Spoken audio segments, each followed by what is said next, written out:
नमस्कार, आप देख रहे हैं न्यूज इंडिया। मैं हूं आपके साथ पूजा मोहन पांडे। इतिहास गवाह है कि इतिहास का पन्ना जब जब खुलता है किसी ना किसी की सत्ता चौपट होती है और यह इतिहास का पन्ना साल 2014 के बाद से हर घड़ी बार बार खुला। संसद में खुला और राजनीतिक बाजार में खुला और पन्ना खुला तो कटघरे में खड़ी हुई कांग्रेस। राज्यसभा में राष्ट्रपति के अभिभाषण के जवाब पर पीएम नरेंद्र मोदी ने हर एक उस पॉइंट को ट्रिगर किया जिससे कांग्रेस बैकफुट पर नजर आए और इनमें से एक पॉइंट था नेशन फर्स्ट का। पीएम नरेंद्र मोदी ने साफ कहा कि हमारा एजेंडा तो नेशन फर्स्ट का है, लेकिन कांग्रेस का मॉडल फैमिली फर्स्ट का है। तो वहीं जब बात भारत की आती है तो यूनिटी इन डाइवर्सिटी यानी कि विविधता में एकता का संदेश सबकी जुबान पर आता है और इस कोट को पूरा करता है पीएम मोदी का मूल मंत्र सबका साथ सबका विकास। आज एक शक्ति मंत्र बन चुका है, इसीलिए पीएम नरेंद्र मोदी ने अपने मूल मंत्र के साथ कांग्रेस के मूल मंत्र का भी जिक्र किया। पीएम मोदी ने कहा हम तो सबके साथ सबके विकास को लेकर चल रहे हैं, लेकिन कांग्रेस दूसरों की लकीर छोटी करने में जुटी हुई है। इतना ही नहीं, भ्रष्टाचार, परिवारवाद, बाबा साहेब अंबेडकर के सिद्धांत पर भी विपक्ष को प्रधानमंत्री नरेंद्र मोदी ने कटघरे में खड़ा किया है।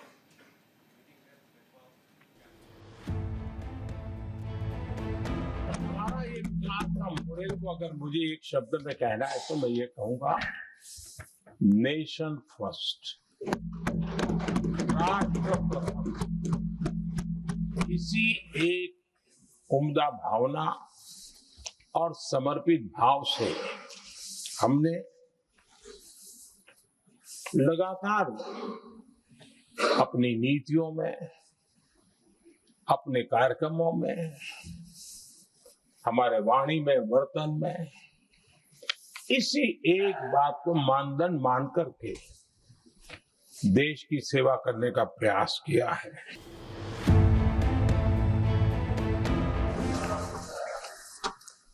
यहाँ पर सबका साथ सबका विकास, इस पर बहुत कुछ कहा गया। मैं समझ नहीं पाता हूं कि इसमें कठिनाई क्या है।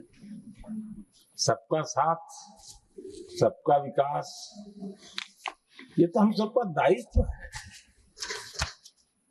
और इसीलिए तो देश ने हम सबको यहां बैठने का अवसर दिया है और उसमें, लेकिन जहां तक कांग्रेस का सवाल है, उनसे सबका साथ सबका विकास, इसके लिए कोई अपेक्षा करना मैं समझता हूं कि बहुत बड़ी गलती हो जाएगी।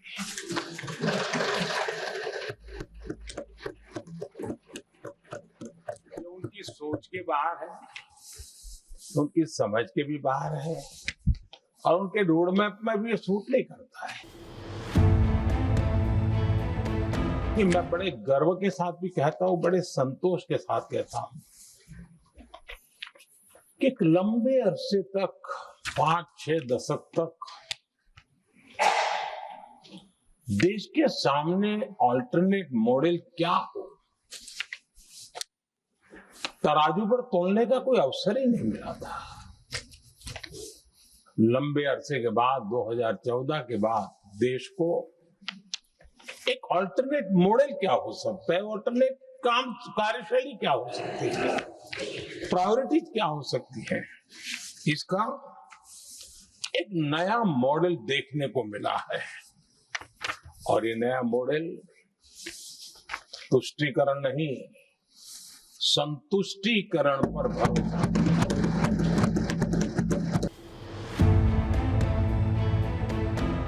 कांग्रेस ने राजनीति का एक ऐसा मॉडल तैयार किया था जिसमें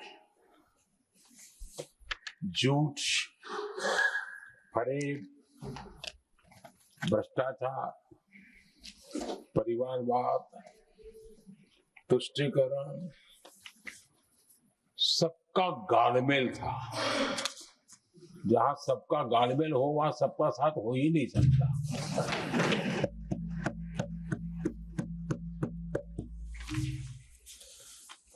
आदरणीय सभापति जी, कांग्रेस के मॉडल में सर्वोपरि है फैमिली फर्स्ट, और इसलिए उनकी नीति रीति, उनकी वाणी, उनका वर्तन उस एक चीज को संभालने में ही खपता रहा है कि हमारे देश में जब जब आरक्षण का विषय आया तो उसको एक तंदुरुस्त तरीके से समस्या के समाधान के लिए सत्य को स्वीकार करते हुए करने का प्रयास नहीं हुआ। हर चीज में देश में विभाजन कैसे हो, तनाव कैसे पैदा हो, एक दूसरे के खिलाफ दुश्मनी कैसे पैदा हो, वही तरीके अपनाए गए। देश आजाद होने के बाद जब जब ये प्रयास हुए हैं इसी तरीके से हुए हैं। पहली बार हमारी सरकार ने एक ऐसा मॉडल दिया और सबका साथ सबका विकास के मंत्र की प्रेरणा से दिया कि हमने सामान्य वर्ग के गरीब को 10% आरक्षण दिया बिना तनाव के।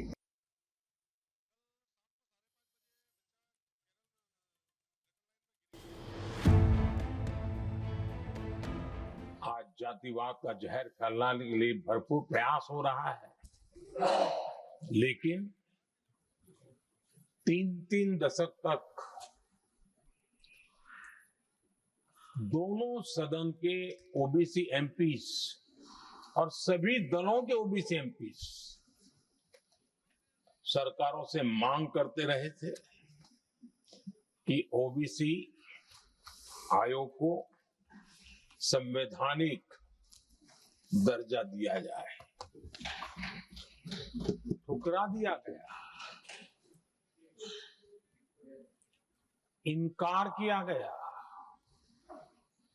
क्योंकि शायद उस समय उनकी राजनीति को ये सूट नहीं करता होगा, क्योंकि तुष्टीकरण की राजनीति के और फैमिली फर्स्ट की राजनीति में जब वो बैठेगा तब तक वो चर्चा तक के हित में भी नहीं आता है। आदरणीय सभापति जी, ये मेरा सौभाग्य है कि हम सब ने मिलकर के 3 दशक से मेरे ओबीसी समाज ने जिस बात के लिए मांगे की, आशाएं रखी, जिसको निराश करके रखा गया था, हमने आकर के इस आयोग को संवैधानिक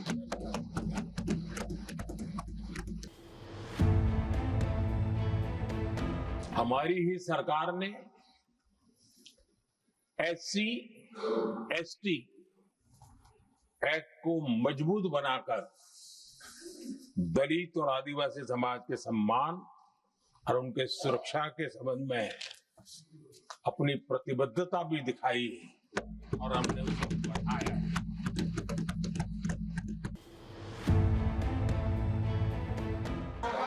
और कांग्रेस के एक पूर्व वित्त मंत्री जो अपने आप को बहुत ज्ञानी मानते हैं,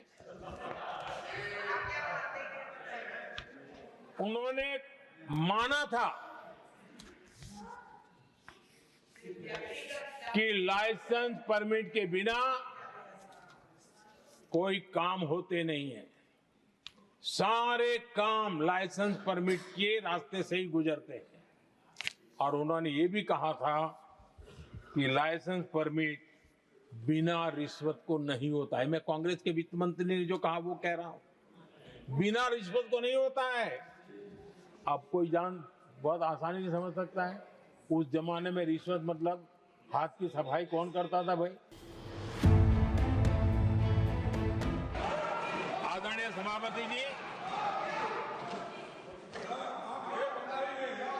आदरणीय सभापति जी, कांग्रेस के पंजे से मुक्त होकर आप देश चैन की सांस ले रहा है और ऊंची उड़ान भी भर रहा है।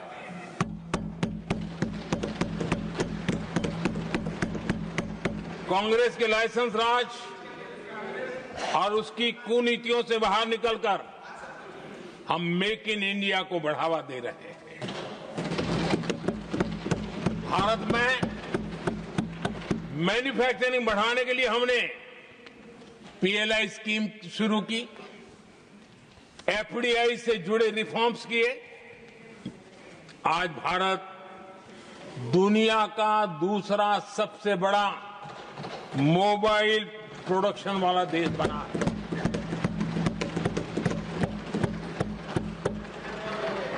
पहले हम ज्यादातर फोन बाहर से इंपोर्ट कर रहे थे, अब हमारी पहचान एक मोबाइल एक्सपोर्टर के रूप में बनी है।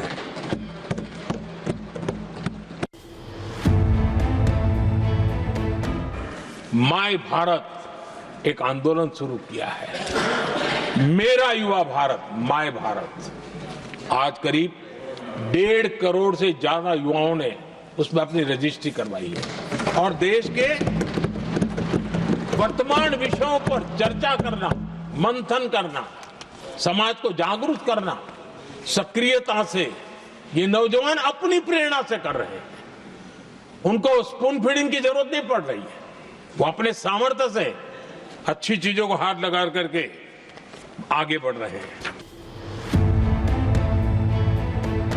ये कविता कही 1970 में जब कांग्रेस, अरे चारों तरफ कांग्रेस का राज चलता था, उस समय नीरज जी का एक और कविता संग्रह प्रकाशित हुआ था, फिर दीप जलेगा। हरिवंश जी तो अभ्यासु हैं तो उनको भली भांति पता है। उस समय उनका ये संग्रह प्रसिद्ध हुआ था, फिर दीप जलेगा। उसमें उन्होंने कहा था, और ये बड़ा महत्वपूर्ण है, नीरज जी ने उस समय कहा था, मेरे देश उदास न हो। नीरज जी ने अपनी कविता में कहा था, मेरे देश उदास न हो, फिर दीप जलेगा, तिमिर ढलेगा। और हमारा सद्भाग्य देखिए, हमारे प्रेरणा पुरुष अटल बिहारी वाजपेयी जी ने भी 40 साल पहले कहा था, सूरज निकलेगा, अंधेरा छटेगा, कमल खिलेगा।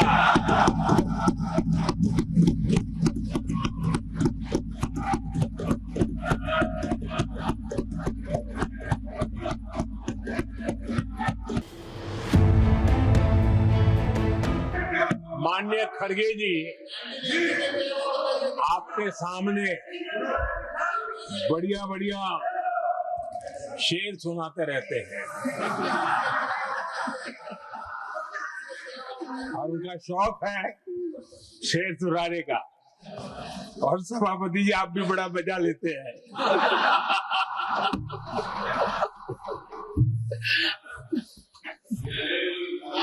एक शेर मैंने भी कहीं पढ़ा था,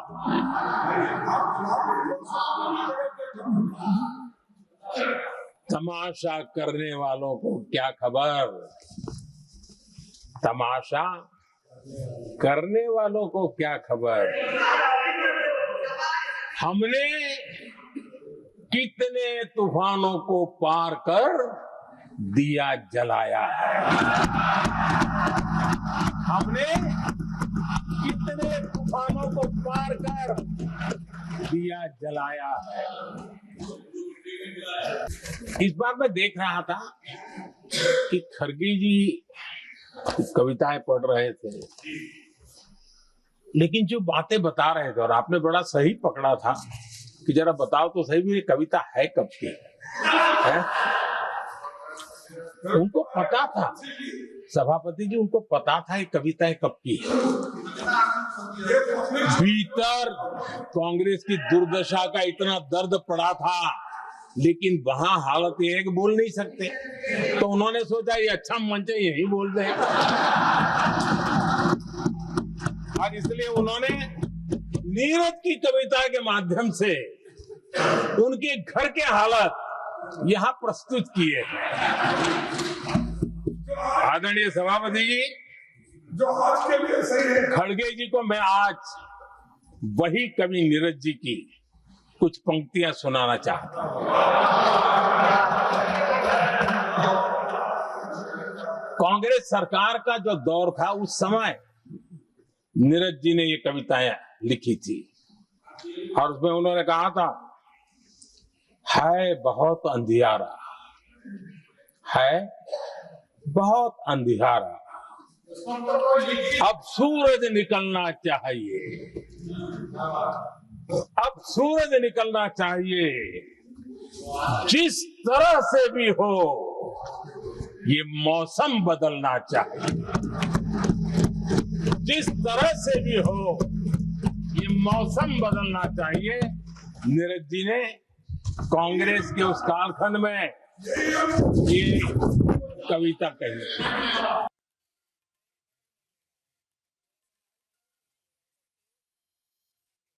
तो देखिए, इतिहास का जिक्र करते हुए प्रधानमंत्री नरेंद्र मोदी ने सीधे तौर पर मौजूदा विपक्ष को घेरा है, कांग्रेस को घेरा है और कहते हुए नजर आए कि नेहरू काल से लेकर के आज तक, फिर चाहे वो इमरजेंसी का दौर रहा हो, जब मीडिया वालों को पन्ने काले करके छोड़ देने पड़ते थे, तब से लेकर के आज तक कांग्रेस में परिवारवाद का कल्चर रहा है। लेकिन हमने अंत्योदय की भावना से काम किया, यानी कि अंतिम पंक्ति में और अंतिम पंक्ति की अंतिम लाइन तक जो व्यक्ति खड़ा हुआ है उस तक विकास पहुंचे, हमने ये सुनिश्चित किया है। जबकि कांग्रेस के काल में राजीव गांधी खुद ये कहा करते थे कि हम देते 1 रुपया है, पहुंचता 15 पैसा है। इस बात का, इन चीज़ों का जिक्र करते हुए प्रधानमंत्री ने महाकुंभ से लेकर के सनातन के गौरव तक और कांग्रेस के चाल चरित्र और चेहरे, हर एक पॉइंट पर निशाना साधा है, ट्रिगर करने का काम किया है। और इस बीच उन्होंने इतिहास के वो पन्ने खोले जिन्हें शायद कांग्रेस भी पलटकर देखना नहीं चाहती होगी। सदन के अंदर एक एक बात का जवाब दिया गया। राष्ट्रपति के अभिभाषण पर बोलते प्रधानमंत्री नजर आए। बजट का भी यहां पर प्रधानमंत्री ने बखूबी जिक्र किया है, लेकिन इस बीच वो निशाना साधना विपक्ष पर नहीं भूले। फिलहाल इस खास प्रस्तुति में इतना ही। मुझे और मेरी टीम को दीजिए इजाजत। नमस्कार।